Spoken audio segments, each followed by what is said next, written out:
بسم اللہ الرحمن الرحیم، سلسلہ نمبر 48، بورڈ کا پیغام، محاسبہ نفس۔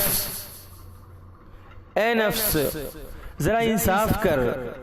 اگر ایک یہودی ڈاکٹر تجھ سے کہہ دیتا ہے کہ فلاں لذیذ ترین چیز تیرے لیے مضر ہے تو تو صبر کرتا ہے اور اسے چھوڑ دیتا ہے اور اس کی خاطر تکلیف اٹھاتا ہے، کیا انبیاء علیہم السلام کا قول جن کو معجزات کی تائید حاصل ہوتی ہے اور فرمان الہی اور صحف سماوی کا مضمون تیرے لیے اس سے بھی کم اثر رکھتا ہے جتنا کہ ایک ڈاکٹر کا قیاس و انداز عقل کی کمی اور علم کی کمی اور کوتاہی کے ساتھ تعجب ہے؟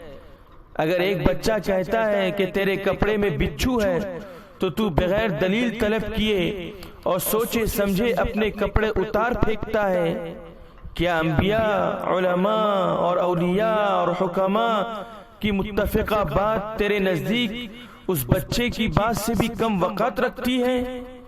یا جہنم کی آگ، اس کی بیڑیاں، اس کے گرز، اس کا عذاب اور اس کا زقوم، اس کے سانپ بچھو اور زہریلی چیزیں تیرے لیے ایک بچھو سے بھی کم تکلیف دہ ہے، جس کی تکلیف زیادہ سے زیادہ ایک دن یا اس سے کم رہتی ہے؟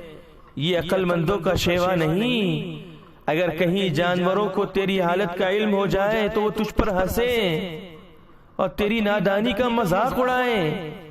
پس اگر اے نفس تجھ کو یہ سب چیزیں معلوم ہے اور ان پر تیرا ایمان ہے تو کیا بات ہے کہ تو عمل میں سستی اور ٹال مٹول سے کام لیتا ہے، حالانکہ موت تیری منتظر ہے، وہ بغیر مہلت کے تجھے اچک لے۔ امام غزالی رحمت اللہ علیہ، تحریک اصلاح معاشرہ، آل انڈیا مسلم پرسنل لا بورڈ۔